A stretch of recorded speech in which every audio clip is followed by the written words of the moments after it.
Hey, in this video, I'm going to explain the different types of record of the DNS. For example, I will be talking about the A record and the AAA record, the CNAME and the NS record, and a lot more. I will be covering most of the DNS record types in this specific video. So if these records sound complicated to, don't worry, I'm going to explain one by one in simple term with example so you will understand it really well. And if you don't know, this is the second part of the DNS. In the last part that I have uploaded, I have talked about what DNS is and why we do the DNS reconnaissance and a lot more stuff in that video. So if you have not watched that video, I will definitely recommend checking it out first. And now, without any wasting further time, let's focus on this video. Let's start with the record type 1, which is called the A record, and or what this mean, A stand for address. So address record says it means that when someone asks for example.com, tell them its IP address is this specific address. Okay, so let's say you want to visit google.com or youtube.com. You just go to your browser, you enter that, and the browser asks the DNS system what is the IP address, specifically the IPv4. There are two different IPs. One is the IPv4, another is the IPv6. So the browser asks the DNS system what is the IPv4 IP of the google.com. So this A record is something that stored the IP4 record of the domains of the website. So the A record give the just DNS get the IP address from this guy and give us to our browser, and thus we connect to the google.com and we see the web page, the home page of the Google, right? So that's the same example. Why would a company need to tell the world their IP address? That's the same example I give you. You type google.com users computer asks DNS what's the Google IP address. DNS respond the IP address, and user computer connect to the IP address that it got, and the user browser loads Google homepage. And this is how Google's business work. We see Google, Google show us ad. We also it's a search engine. So yeah, this is how it works. Now without the A record, user won't be able to visit or access that websites because uh, the DNS does not know the IPv4 address of the website, and we will not, if the DNS does not don't tell us the IP, what are we going to connect to? So it's without that we will not be able to access the website. Same is the case for like business won't work and the company loses money. And with the A record, everyone can find them website work, business thrives, right? Now there we will be seeing in the third part this right here, some websites, some domains have one A record. Like some company have one A record, example.com have this only, but big companies have more than one A record. The reason for this is the number one reason is load balancing. So this is server one, this is another server, this is another server. Now think about the very big companies like YouTube. So they cannot have a single server and all of the people's load will be on the one server. It is not possible. The YouTube must have multiple server as they have, and each server have different IP address. So this is why for some website, for some companies, you will see a lot more than one A records. Okay, one reason was load balancing, another was for backups. Like there are two servers for each company. One is used for the main, another is they are using for backup. So if the number one server stop working, the second one will be still there, right? Now let's talk about the type 2, which is the AAA record. It's the same thing, but now this is for the IPv4 address. The IPv4 so IPv4 basically are limited. It's like I guess 4.2 3 billion, something like that, the total amount of the IPv4 address. Now with the population, it's more than 8 billion people there are in the world. So if you look at the IPv4 addresses, it's limited for us. And they discovered the IPv4, they invented the IPv6. So IPv6, you can say that it's unlimited. And this guy, this record, what this does is it connects, it stores the information about the IPv4, IPv6 related addresses. Now some server have the IPv6 address, but it's like not very common. So this one works for the IPv6 address. Another one we have is the third one, which is called MX record, and I'm going to explain this with um over from here. So when you send an email from Gmail or Outlook or from anywhere for yahoo.com, you are not actually sending it directly to the person. There's a lot of thing happening in the background. Let's understand this shortly and we'll see what the MX record means. Okay, here we are setting, this is our email service example, gmail.com. This is most common, and this is their email service, the person who we wants to send the email to, and they are setting there. So in step one, you send an email, you type an email in Gmail. There you will specify who you are trying to send the email to, and you will type the content, and we will click on the send. Now once we click on the send, what happens that the Gmail does not send directly that email to that person. First of all, instead the Gmail server receive our email. The Gmail server, which is our email server, right? That server store our email. Now Gmail needs to figure out where should I send this email. Okay, so the problem here is that Gmail knows that the person, the receiver is John example at example.com. This is the email address, and this is, yeah, but this is the person address. But the Gmail does not know which server stored John's emails. As John at example.com stored on server A, B, or C, like multiple server. So what's the IP address of that server? It does not know. The Gmail does know that this is the person email address that they will receive this email, but they don't know the email server. So for example, if I told you send this letter to this email, you will be confused because example.com, it's not a physical address, right? You need to know which server, like specific location kind of. I will have to tell you, oh, send this letter to this specific location. Same is the case for the Gmail does not know where should I send this email. So we will specify the email server. Now this the solution is the MX record, guys. So the MX record, it's something like this is a specific kind of address which the Gmail understand that, yeah, will have to send the email to this specific place, right? So for email going to example.com, send this email to this server. The example is, let's say example.com has this MX record. We will see what this look like. We will also find out in the third part. This is the second part of, the third video.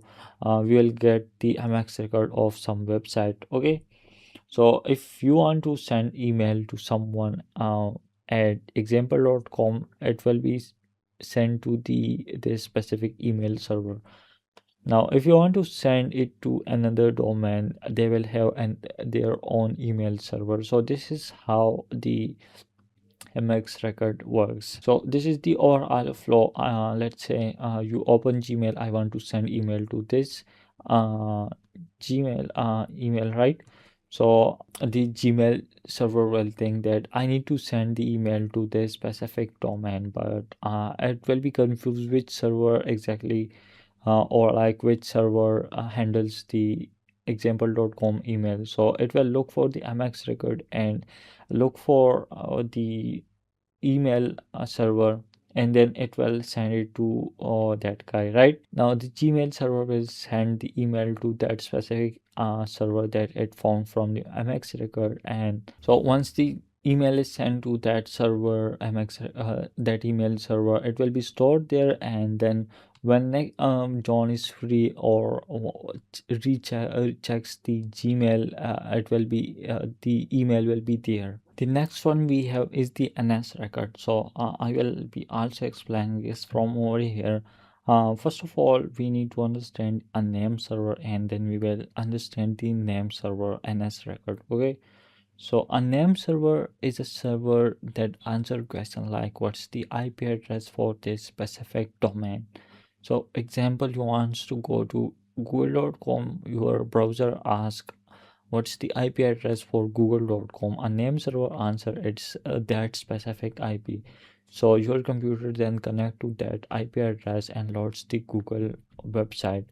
This is the name server. Simply it's the server that knows the IP address for domains. Now the problem is we have a lot of domains. I guess almost 2 billions domain, right? So if there is a one server, one name server that has stored all of the domain name and their IP addresses for 2 billions domain. For example, domain 1 is google.com, its IP is this. Domain 2 is amazon.com, its IP is this. And domain 3 is facebook.com, and its IP is this, until the 2 billion number is a random site.xyz and its IP is this. Now the problem with this is if there is one server, it will be so massive, like too much data, right? And everyone will ask from that same name server, that one name server. There are a lot of internet user, and all of them will ask for will used to ask from that specific one name server, which will cause traffic jam and slow down the internet for us. Like we if you want to go to a website, it will took some time if there were only one name server, right? And the most important one is if that one name server gets broken, the entire internet gets break. So that's also another point. So the solution was to do not use one name server, instead use many name server organized by topic. What I mean by that, what this mean is there is a proper hierarchical structure for the name server. So first of all, we have the name root server, which is at the very top. Okay, and then we have is the manager, is like the top level domain.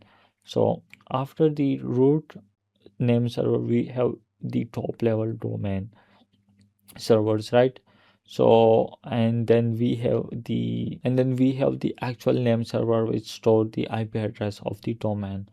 So the top level domain, which is called TLD, it's like .com. There is another separate servers for .com, for .org, .edu, and there are a lot of them like XYZ. So these are the top level domain, and for each of the domain there is separate uh, TLD server. So when you try to enter, when you want to go to google.com, you see right here it's the .com TLD. Or if you want to go to a website that has .xyz, it will see that yeah, you are trying to visit that specific website that has the TLD .xyz. So it will then look for the first of all the DNS will ask the root name server. The root name server will tell that I personally don't know the IP address, but you can ask ask from that specific TLD top level domain server. Now the DNS will ask the top level domain. The DNS will then the top level domain will then tell I don't have any information about this specific domain, I don't have the IP address, but you can ask this specific name server. There is you can ask this specific name server, and it has the IP address for google.com or something xyz, something dot xyz, right? So this is how it kind of work getting the IP address. Now the NS record is basically a sign that says this domain is managed by this name server. Example, we have this example.com website. Its NS record is ns1.example.com, and this is the same but another name server which is ns2.example.com, the domain. Okay, so this means if you want to know the IP address for example.com, ask the ns1.example.com or ns21, right? So they will tell you the IP address for the example.com. So that's the same thing that I just explained. Your computer don't ask the root name server who manages example.com. The root server tell I don't know anything, but you can ask this specific TLD, and the TLD will tell you to ask this specific name server. So when we ask that name server, it tells us the specific IP of that domain, right? Now you will see there will be multiple name server for each domain. For example, example.com has this one as well, this one and this one. So one of the point for this is if this name server gets break, your computer can ask ns2 or ns3, and instead the domain will keep working. Otherwise it will not work, because if you want to visit, if you want to connect to that website and it does not know the IP, where will we connect? Nowhere. So that's why it is important to have a backup name server. And now what this no name server NS record tell us, what we can learn from this is we can understand who is actually running the DNS for this company, like who manages the DNS server, DNS system for that specific domain, for that specific company. So we will look later in the another video. There are three common patterns. One is the self-hosted, another is the AWS Amazon one, and another is the Google. So if you see somewhere that the domain you enter example.com and NS record is ns1 dot the domain name itself, so it means the self-hosted company runs their own DNS system, right? They manages their own name server. Now if you look, if you saw that for, if the another pattern is example.com ns record is something like this, ns123 ns some random number, and then the aws dns.com. So from the aws you can identify this is Amazon's cloud. They are using that, the Amazon manages their name server. And the third pattern is instead of the Amazon server, you will see the google.com, which means Google manages their name server, right? So this is all about the NS record. And next we have the TXT record. A TXT record is just a text message that a company puts in their DNS. For example, you see a building on the front, or there is a sign we use Cloudflare for Flare for security. Our email is managed by Google, or visit our website at example.com. So anyone can read these sign because it's in the front of the building and it's public information. Now if we relate this to the DNS world, a company puts a text record in their DNS, right? So for example, we used Cloudflare, we our email is Google, our website is here. Anybody can look at that, and it's a public information, and that's exactly is the TXT record, which is public messages company broadcast to the internet, right? Same is the case for, we have the next record, which is the last record, is the CNAME. Stand for Canonical Name, which means actual name. It's like the nickname. For example, there is a person whose full name, correct name is Robert Johnson, but their nickname is Bob. Now both refers to the same person. If you call Bob, you get Robert Johnson. If you call Robert, you get the same person. So CNAME, canonical name, works exactly the same way. For example, the domain is www.example.com and the CNAME is example.com. So with this www.example.com is an alias or canonical name or the nickname for example.com. So when you visit this guy right here, you actually go to the example.com, or if you visit to the example.com, you just still land here, right? So it's that. Hope you understood all of this. In the next part, I will be talking about, we will be actually doing RLS practically. So for what we understood, we need to under, understand all these things theoretically first, so that we can it will be easier for us in the third video, right? If you have any question in this, let me know in the comments, and I will see you in the next part. See you soon.